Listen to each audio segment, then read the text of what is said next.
And welcome to our session, Rethinking Supports for Youth in the Face of COVID-19, how community-based organizations can work together to prepare for fall 2021. We have lots of exciting things to share with you today. So first, we'll start off with today's takeaways. Some takeaways that we'll be sharing from our session are: one, steps that your CBO, and that can include a community-based organization, faith-based organization, or other community groups working on the ground.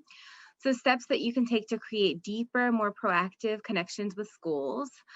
The second is examples of what that looks like, and we have some really great guest speakers who are going to be talking about that. And then also ways to employ youth voice in determining what those service needs are and also measuring effectiveness of those needs. And here's our agenda for today. So first, we'll be talking about what's the big challenge, what's bringing us here today, the key issue that we want to talk about, the role of school and CBO partnerships. The second piece, we'll talk about barriers to challenges, then how to address these challenges. And after that, we'll move into some real world examples of what this work looks like in creating these partnerships and forging them and elevating youth voices, and wrap up with Q&A. So today we're joined by our wonderful guest speakers. I'm Brandy Gilbert, and I'm your host. I'm a managing associate at Community Science, and my passion is really around elevating community voices and working with youth and communities to determine what are changes that they might want to see in their communities, and also what are strengths to help to get to those changes. I really focus on helping to use data to also push that community change. And I'm fortunate enough to be joined by Amelia Gaskew, who is she's a student at New Orleans Center for Creative Arts. And she's also a member of Dancing Grounds Dance for Change and Social Change Teen Program. And you'll hear about her work and see a video highlighting some of her experiences soon.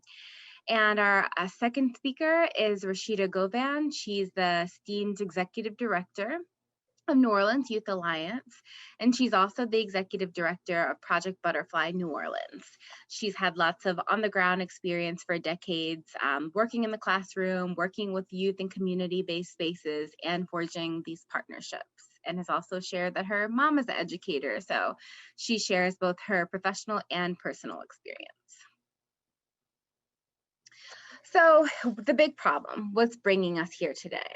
I'm glad that you joined us for some great conversation, and we're going to try to keep this not too webinar-ish, but really be a conversation. So please send your questions, start to think of them now, and thank you for sharing some of your challenges and questions initially when you registered.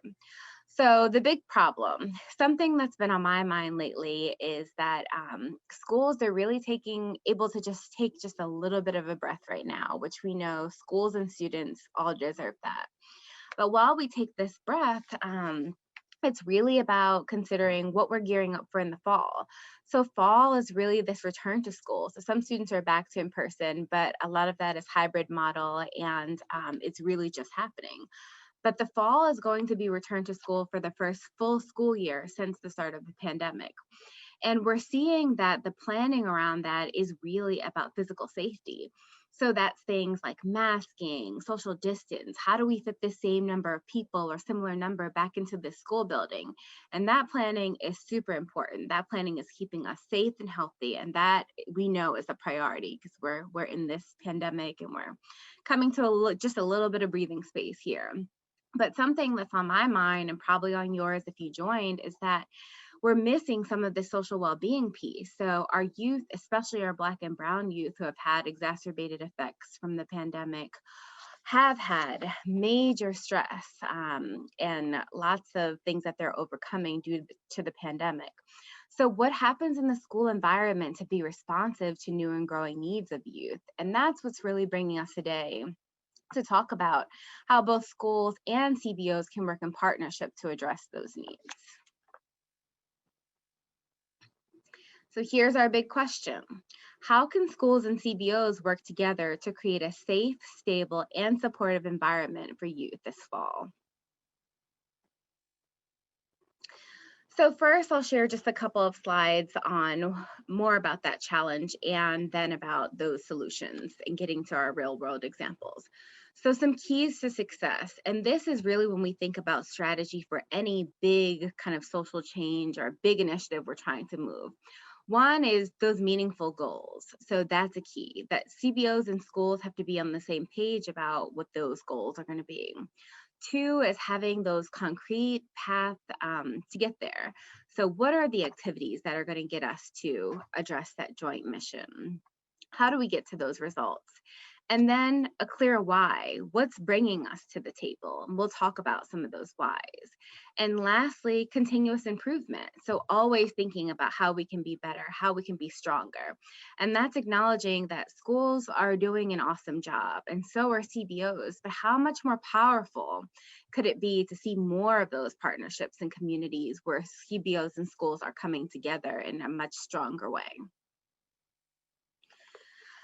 So, what does it take to have those partnerships, and what are some of the barriers there? So, again, these are some of the barriers that you all shared when you signed up for this webinar. Things like, I'm trying to get into schools, but it's hard to get time with the leadership. It's hard to get people to know that we even exist and what we can offer. So, first, that there has to be that awareness, and again, the shared vision. Then there's the coordination challenges. So there's the school schedule. There's also lots of restrictions in schools for good reasons, we understand. So there's data restrictions, there's also restrictions and limitations about who can be in the space and how, and what checks people need to go through before they're showing up in that space. And then thinking about barriers around stakeholder engagement. So there are time limitations. How do you bring parents to the table? How do you bring students to the table, school leaders and CPO personnel to talk about all those stakeholders and talk about their opinions about what's needed right now? And third, shared resources. A barrier is there have to be resources behind that. And resources, we mainly mean money, but it can also mean other things like the time, space, and lots of things that can be leveraged to make that mission possible. So next I'll talk a bit about addressing those barriers. So on the one hand, we have that set of barriers and challenges that we have to overcome.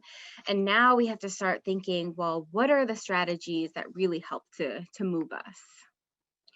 So one is creating that shared vision. And a mentor of mine has uses a saying where she says, pause, pan, and scan. And that means taking a deep breath right now. We know that we're in a time of transition. So this isn't the time to keep doing things the same way. Our guest speaker, Rashida, when I spoke with her for this planning session, she made this really good point in saying, we're rethinking work right now, right? So you're joining this webinar probably from your workday or your job. Work looks different. Most of us, if not all here, have been working from home for this past year. We might not go back to the same schedule. Priorities are changing. So if we're thinking differently about how we're doing work, why aren't we thinking differently about how we're doing school? So that's part of the pause and pan and scam. And when you do that, some key questions to consider, maybe thinking about your organization, what that pan and scan looks like for you and your community. So question one here, how has the pandemic changed the needs of youth and families? And in particular, how have those needs changed in your community? Question two, what needs do schools have right now that they're struggling to meet? And that is really thinking about what's the concrete gap that schools might have and all the great job and great work that they're doing, but what are some gray areas where they just either might not be getting it or might not be serving all or might not be serving even in a culturally responsive or most appropriate way that fully understands youth experiences. So where are those gaps? And then for you, even just jot it down right now. If you are a CBO and you're on this line and you're thinking about how to be strategic, don't just listen and hear, think about these questions and jot down some notes. So number two in particular, what are those needs that aren't being met right now?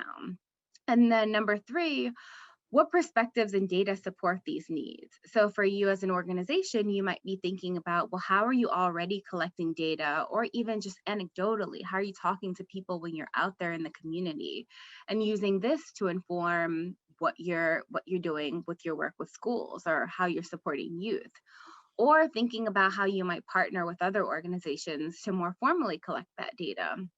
So, for example, some of the work that I've been doing, funded by Robert Wood Johnson Foundation, is working with a community partner in Duck Hill, Mississippi, and helping to collect some data around what are youth's needs, who want to be in a leadership program, but what are the changes that they want to see in their community, and what are the strengths that they bring, and also what are the things that they want to learn to be able to address those changes.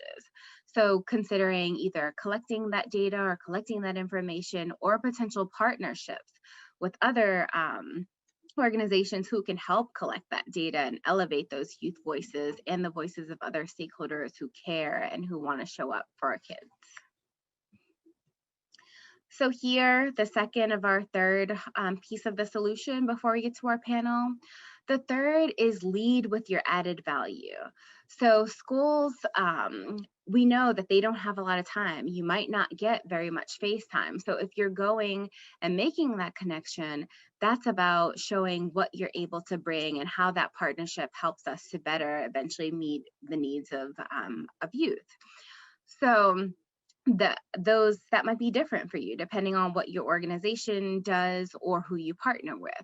So again, here, jot down in your notes, not these things, because these things you probably already know, but this time right now that we have together is really a time to just think and tune in. So here, jot down for yourself, what is your added value? How is that value different from maybe other organizations that are working? Or how is that value different back to what the school needs but might not have already?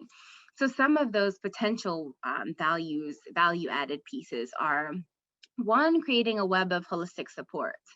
So we know some schools are really tuned in. You can go there and it will be a one-stop shop where a family or young person might be able to find help with food, housing, additional education supports, economic supports, all kinds of things. Schools have even been serving as places where COVID aid is coming from, especially aid that's even more comprehensive than federal aid that misses some of our children. For example, those who might be undocumented and didn't qualify for certain pieces of aid.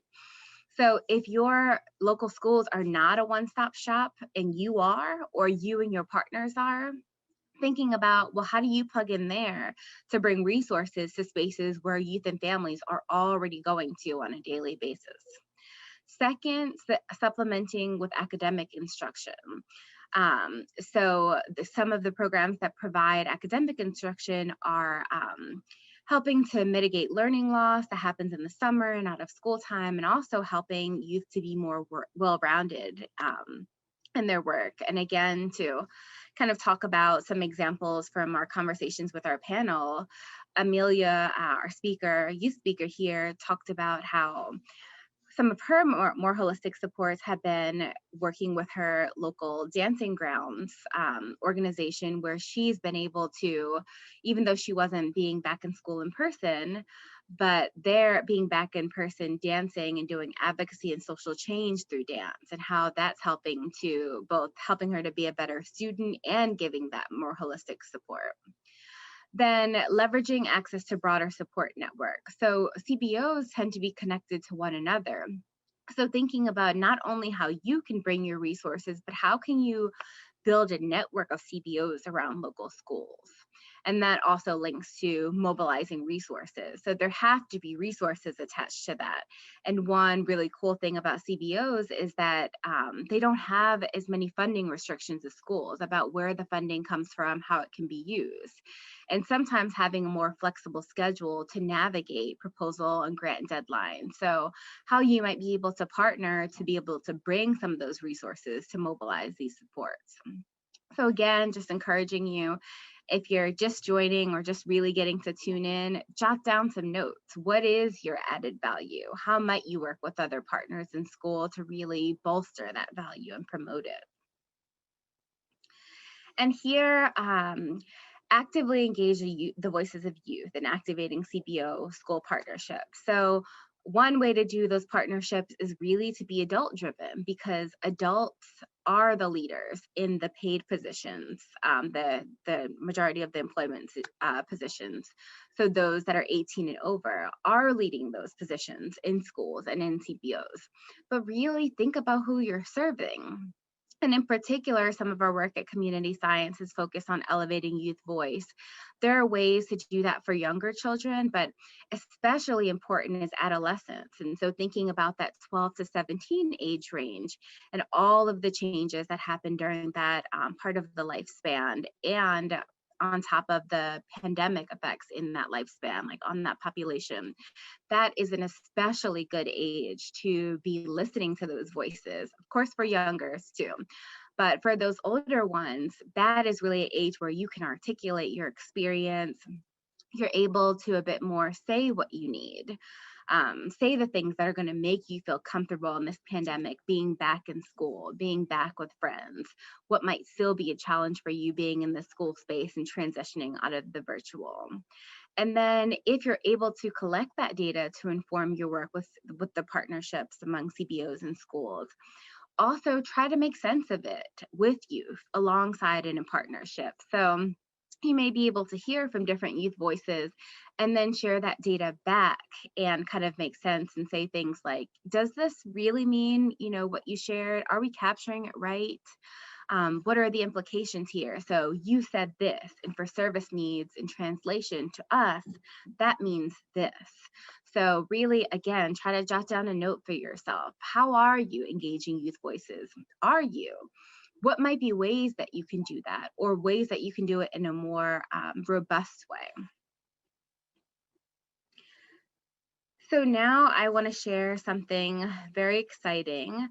Our panelist Amelia, and part of her dance group, has a video promoting students' experiences and talking about the pandemic. And we're going to show just a small clip before we talk to Amelia that talks about her experience around the pandemic and being out of school in person.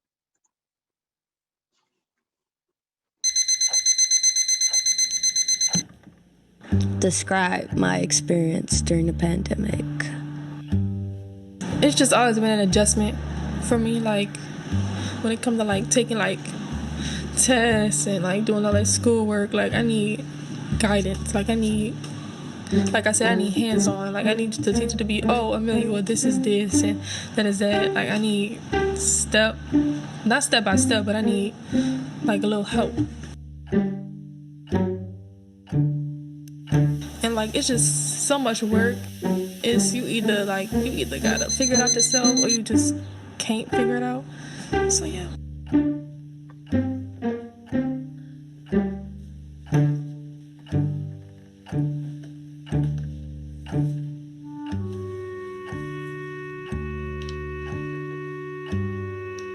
During the pandemic, I really struggled with motivation and hope when I. So there, and I'll ask our panelists to join us with their cameras on, Amelia and Rashida. Hello, it's good to have you all. And thanks again for joining us officially now. So first, I'll pass it to Amelia. And Amelia, thanks for letting us all be part of your video. Can you say a little bit more about how the pandemic affected you and kind of like your family and school experience? Okay, the pandemic affected me way more than I thought it would because at the beginning it was like, oh, you get a 2 week break from school, you get time to relax. But when we started to do work again, they kind of piled more on because I guess that they just thought that since we're at home, we have more time to do things, but that really wasn't the case. Like some people have siblings, some people have after school jobs, some people have to take care of other family members, and school I know they think school's supposed to be the top priority, but when your family member is getting sick and everybody's staying home, family sort of kind of does come first. Yeah. And they weren't really considerate about that because when you asked for extensions, they were like, "Oh, but you're at home, you don't need any." But they don't really know what's going on behind the scenes, so they weren't really as considerate as I thought they would be. And for my family, Um, at first, it was all of us staying home, and it was me, my sister, my cousins, my grandma, my mom, and all those personalities in like one place. It was kind of a lot. So, but it kind of like brought us closer together because I feel like you at work and at school more than you are at home because you at home like almost like 4 hours and then you get up in the morning and you at school and work for 8 hours. So it kind of brought us all closer together and it gave us an opportunity to like bond kind of. Yeah, thank you so much for sharing that. I mean, you're getting at a lot of things that youth are experiencing, and something you mentioned that I've seen that with the youth that we work with here at Community Science is people are getting jobs now because the pandemic affected their families. So you mentioned like losing family members, and also now getting new chores or priorities in the house, and maybe jobs too. So I mean, it seems like that's a thing that both schools and CBOs should be thinking about when students return in the fall, because that could still be the family and the work experience.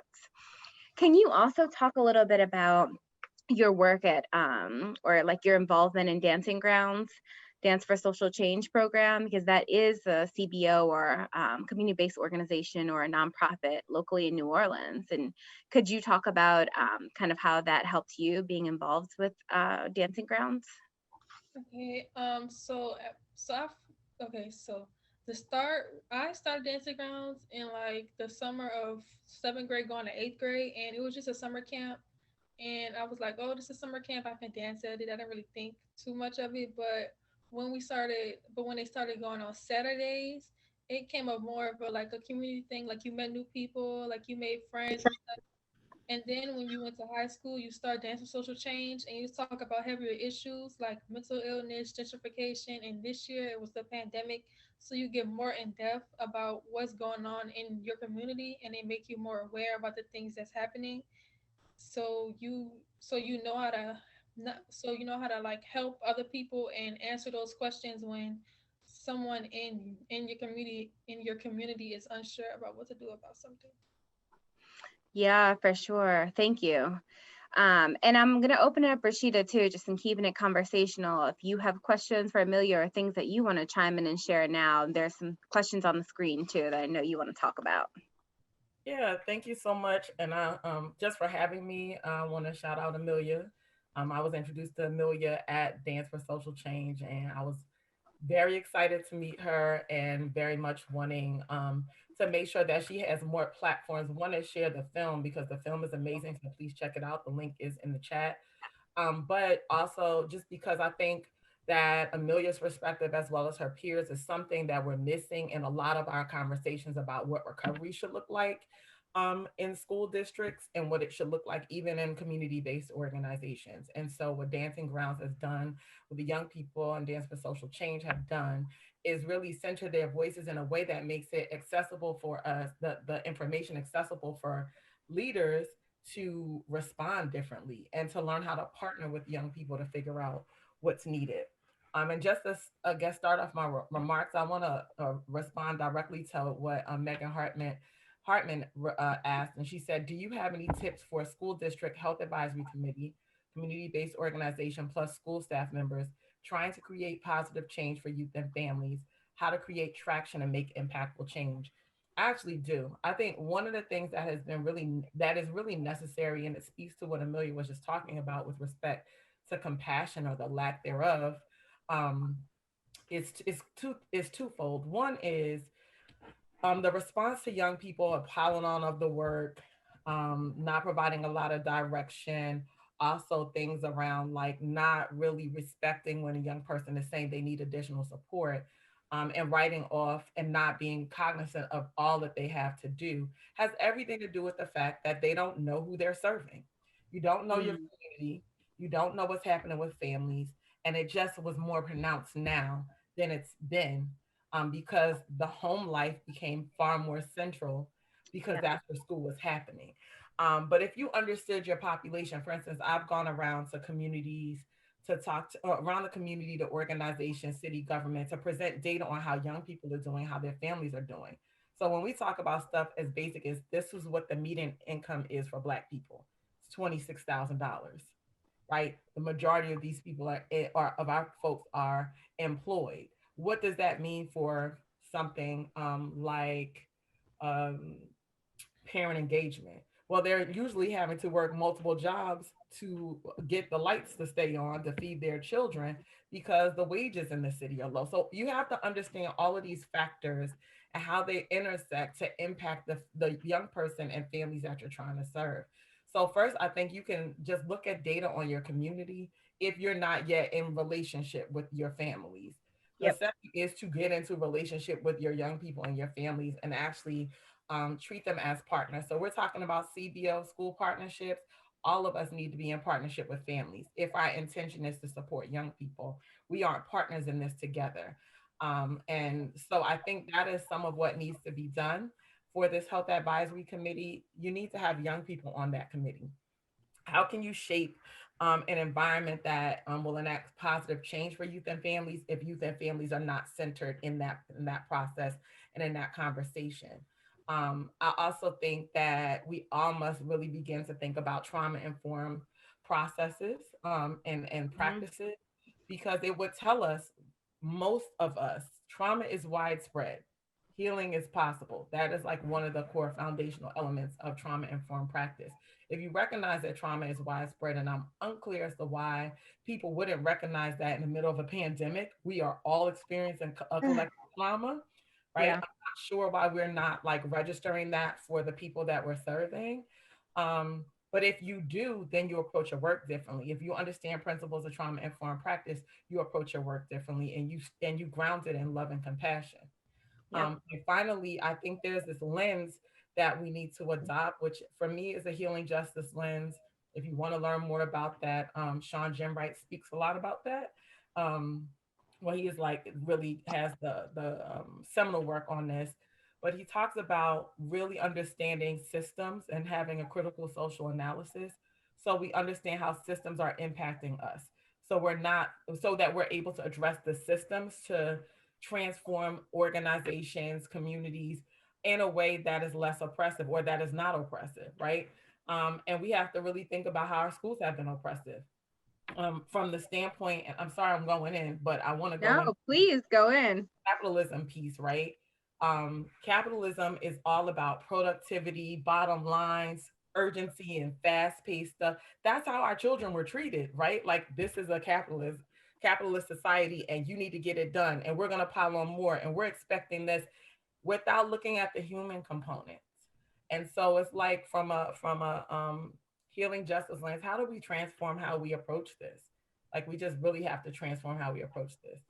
So I'm gonna stop there. And whatever other questions you have, I'm happy to answer. Sure. Amelia, is there anything you wanted to add? I just said I feel like if adults want us to talk to them and talk to them about our issues and whatnot, I feel like they should at least give us a chance to speak, and instead of just saying, "Oh, you're disrespectful," and "Oh, you can't say this." So if they just like give us the moment to finish our sentences without writing us off, I feel like we could get further than where we at. Yeah, and I mean that's exactly what you're saying, Amelia, too, is a systems issue also. I mean, I've talked about this with others in my work too, is that this idea of like youth being seen and not heard, especially in some communities. I mean, even my work is in the South, and so we've talked about, that is very about in some communities, strict Bible Belt. So like how do you encourage youth to challenge those systems and talk against them, even though there are sometimes systems you have to follow, like policing, for example? How can you both challenge it and be safe when a police officer pulls you over, for example, or when you're interfacing the criminal justice system and you do have to follow rules and laws? I wanted to just also just respond to that and to answer some of these other questions that you have on the screen. I think when we were at Dance for Social Change, one of the things I said is you have to listen to young people, like be quiet, like be quiet, and give young people the floor. And maybe I need to be quiet so Amelia could keep talking. Um, so if you have anything else, just let me know. I'll stop. Um, But one of the reasons why we're unable to do that sometimes is because of adultism. And so that's some of what needs to be dismantled, right? This idea in schools that adults are the power players and young people are supposed to be compliant, instead of looking at learning as a shared experience, looking at the teacher as a facilitator, but young people as facilitators of learning. We're talking about an overhaul of how we approach, classroom learning and all of that. This is not what this is about, though. What I will say to why are CBO school partnerships important right now is because schools, if you have not noticed during the pandemic, and I think you brought this to light, schools have had to be a significant community resource, right? What we knew was happening, like if people didn't know that our families had food insecurity or were experiencing it, they found out during this pandemic when all of these schools became feeding sites, and you realize, oh, our young people are getting in New Orleans, they'll get supper, they'll get lunch and breakfast. If they stay after school, they might get supper. So those 3 meals, some of our young people were getting that and relying on that. So when school closed and they didn't get that, now what? Schools and community-based organizations were having to close that gap. But that should tell you like what is happening for families. So that became an even more significant issue. If we didn't learn anything, we learned that the digital divide is real, right? In a growing society where technology has become more significant and important. So community-based organizations and school partnerships allowed us to close a lot of those gaps and meet needs of our young people when done right. I had organizations also, like again, the schools can't do it all, but our partnerships allow us to do much more. I also think what schools are unable to do because of policies and practices or policies that they may have to be adherent to, community-based organizations could do something different. I would say, and as an example, this whole thing around critical race theory, which is rarely or hardly ever being touched in schools. I'm unsure of why this is so controversial, but I would say that there are a lot of conversations and types of lessons that you can impart on young people and community-based organizations that you maybe can't touch in schools, right? There are a lot of ways that we are able to engage young people as leaders, thought leaders in the work that they can't do in school, or they haven't been able to do in school. And so community-based organizations just expand learning and offer opportunities for young people to learn and grow and develop in ways that are ton of a ton of fun, that are innovative and just really feel different than school. Yeah, for Yeah. sure. And there's a question here. I'm going to pose it to you first, Amelia, and then you, Rashida, to add. It's about scheduling, but I'm going to kind of elevate it to a higher level because we also got some other questions and people enrolled about like how do you work on the schedule of the CBO and show up in that space? And so there's a question here about to engage youth voices, would you recommend shifting kind of things to the evening, or is that an issue because of what you were saying, Amelia, that students have a lot of responsibilities and family responsibilities at night? So like, how do you balance that if you're trying to engage youth voice? I feel like, I don't know. I feel like, because I know at dancing grounds, it's like kind of like an all day thing and it's a weekend thing. I feel like if it could be like almost like from like a morning to like a time in the afternoon, and it could fit almost everybody's schedule, then that'll be fine because everybody have a chance. Because just like I said, people have like responsibilities and stuff. And if you can't go during the week, I feel like it should be on weekends too.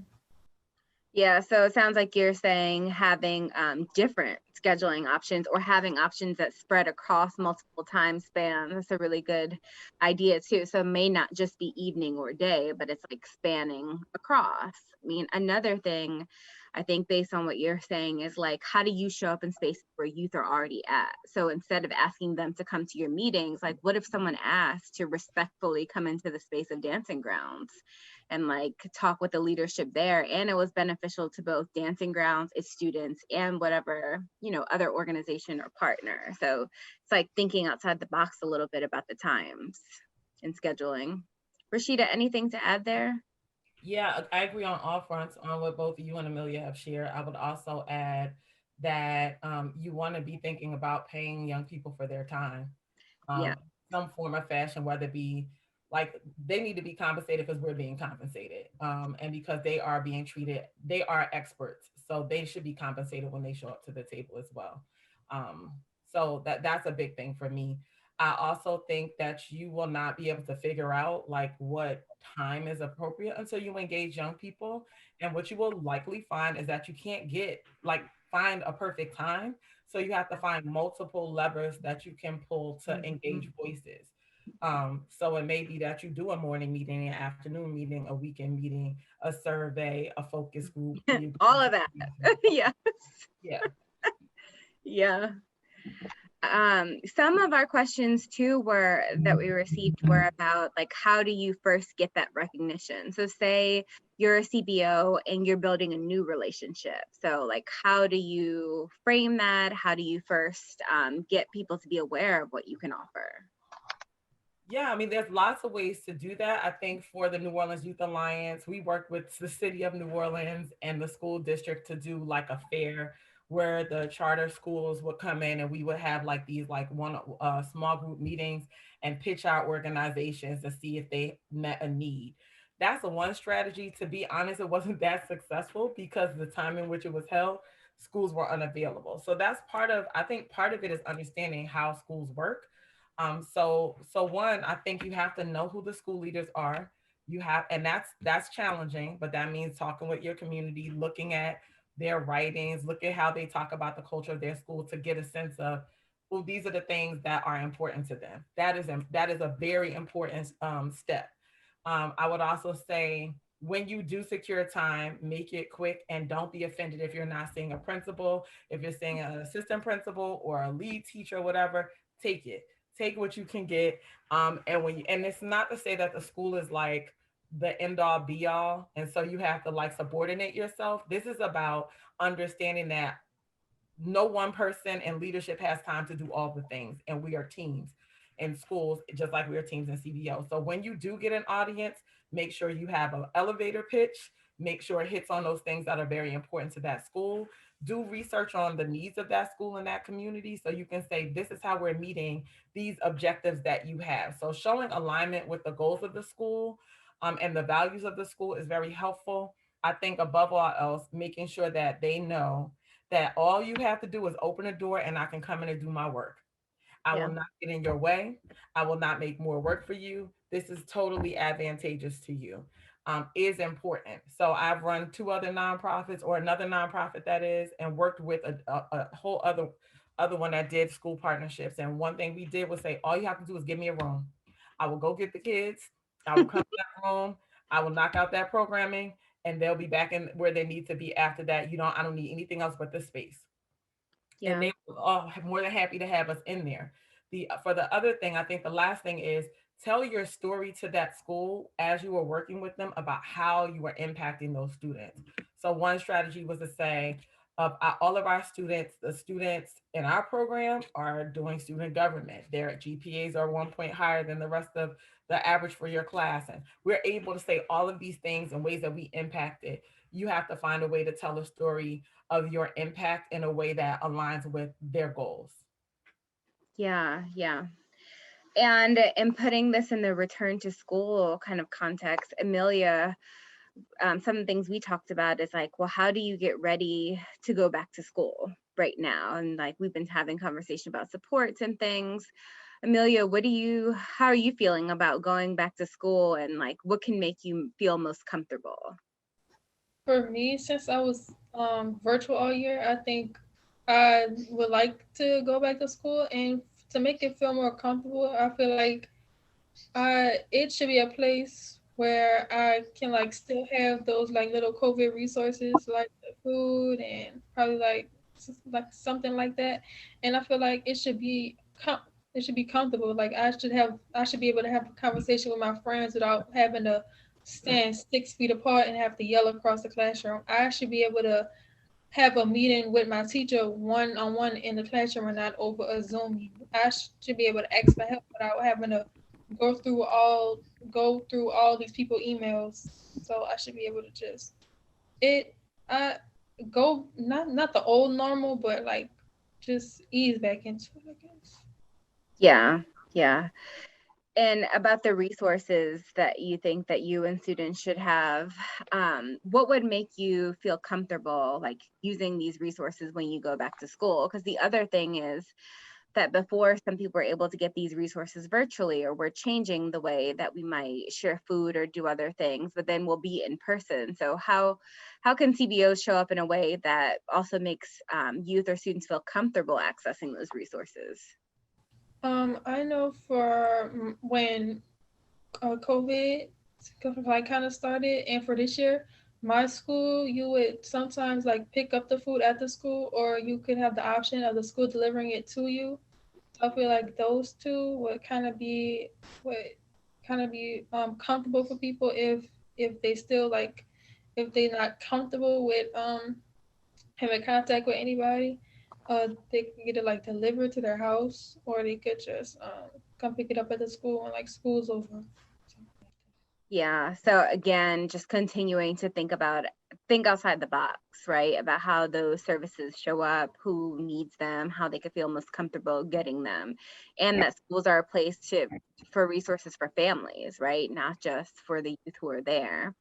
So I see that there's a conversation going on the chat too about like, what if I'm a CBO and we don't have funding, or I'm a community program or organization, we're not able to pay youth, or we don't have the funding to give youth meals when they talk to us, or we want to provide programming schools, but it doesn't have a funding source yet.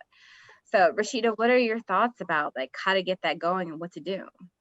Yeah, so I put in the chat, like lots of us are operating with very little resources. And so we have to do the groundwork to partner with community. And so communities are would love to donate. Like you will find that small businesses would love to donate gift cards, um, event space, all kinds of things to help you be successful because it's good for marketing.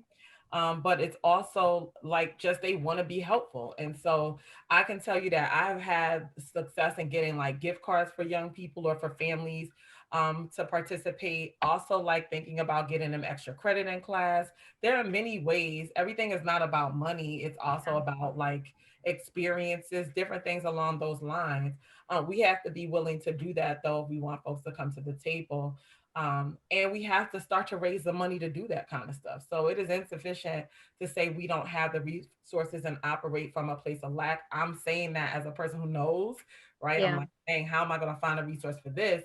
But I think when you are working in a cross sector collaborative, that means that you have a lot of value at that table. You should be raising money together, writing grants together. And there's lots of like soft money out there for those sorts of things.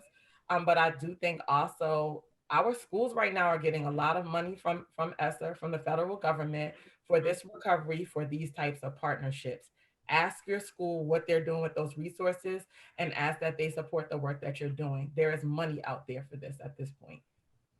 Yeah, that's a good point because it just highlights that, yes, CBOs can bring resources with them to schools, but also the schools have their own resources that can be leveraged in many ways. Yeah.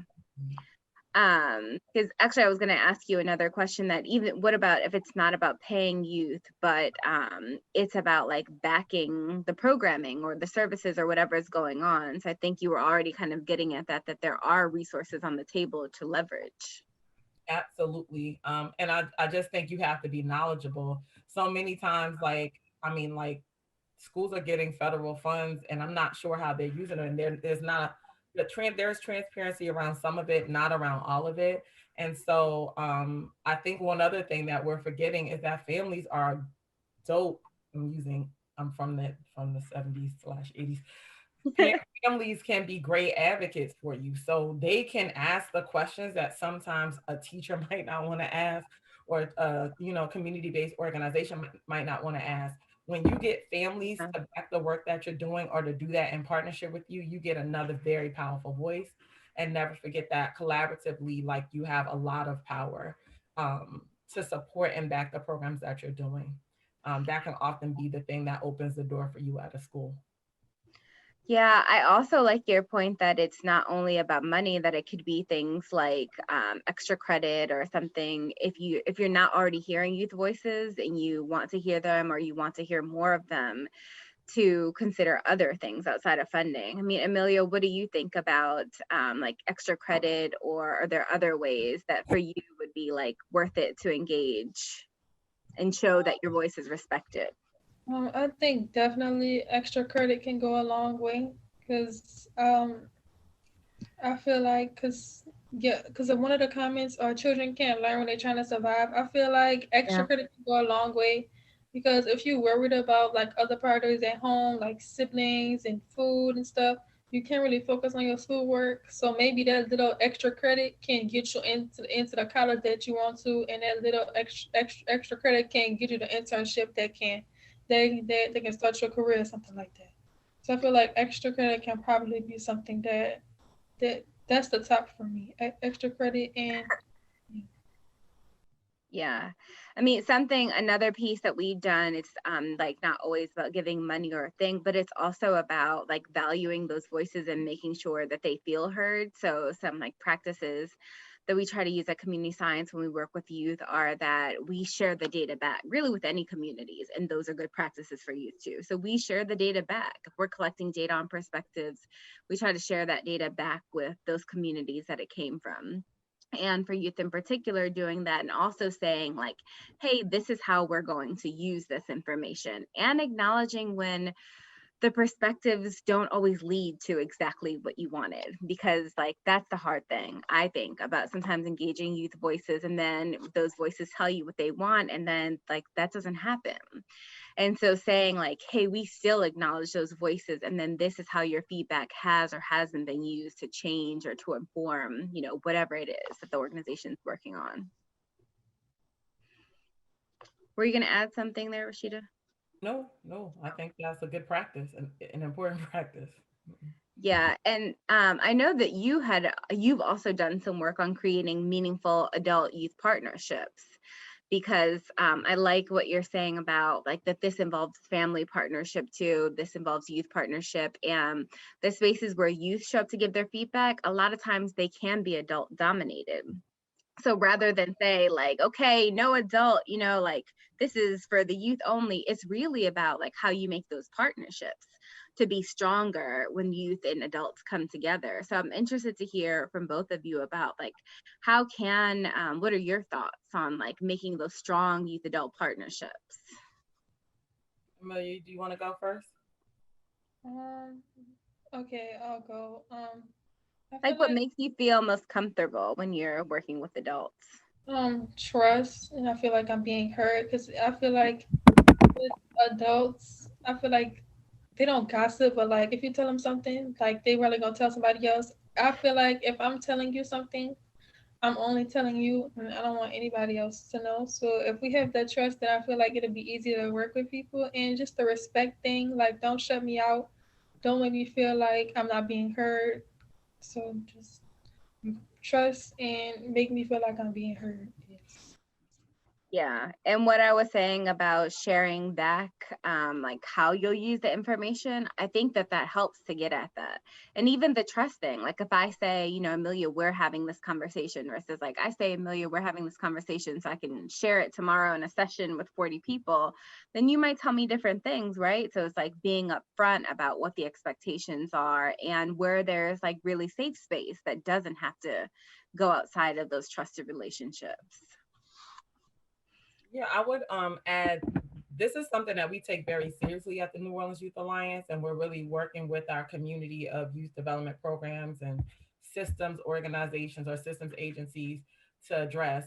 If you want young people to be at the table with you and you want to have authentic relationships that are effective, our young people in our fellowship have developed an authentic youth engagement checklist, and I invite all of you to check that out. There's the checklist almost is like an assessment, but they also have tips.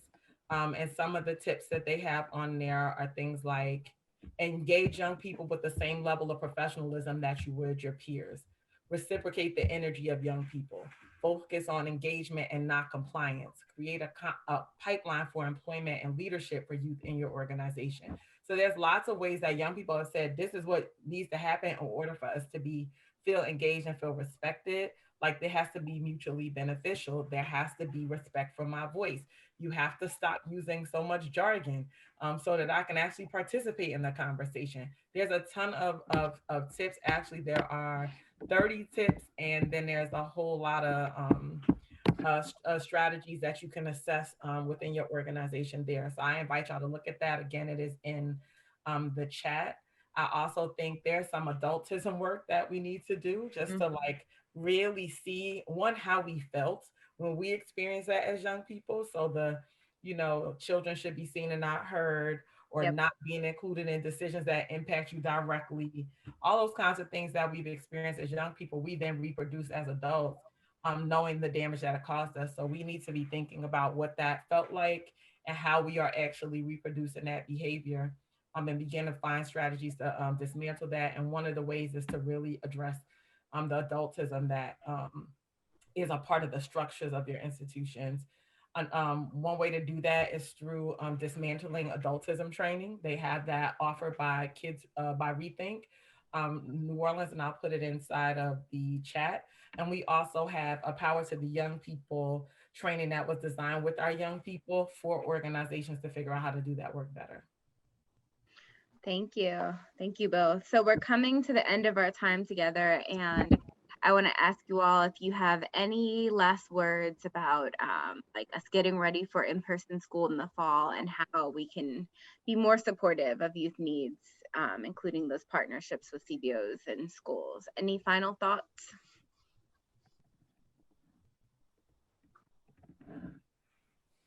Yeah, Amelia should have the last word. So Okay.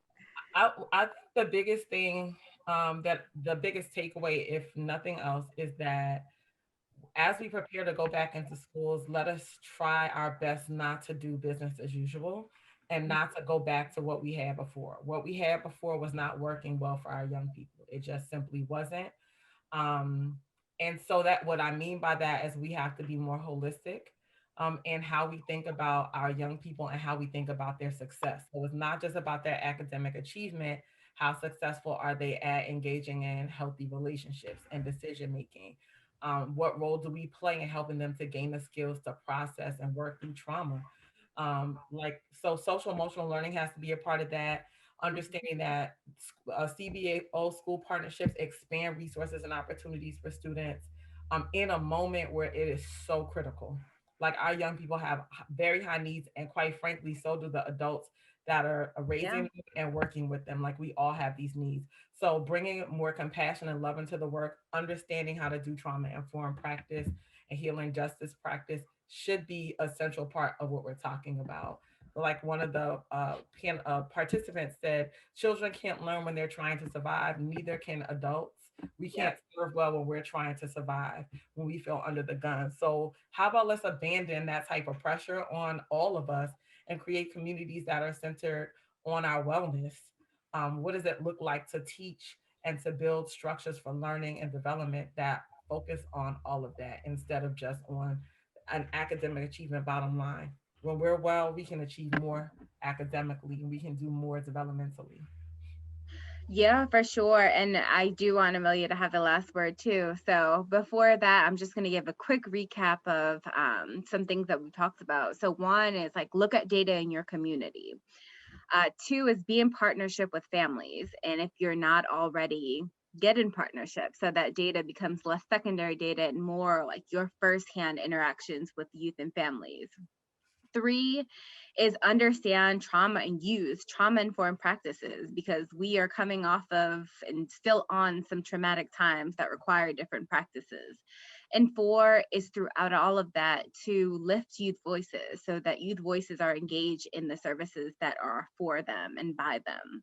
So, Amelia, I'm going to pass it to you to share anything with us to close us out. I just want to say, I feel like going into the school year, it could be more compassionate and Mm, more understanding, and not throw all those services away since they think, oh, we're going back to school and Corona is quote unquote over.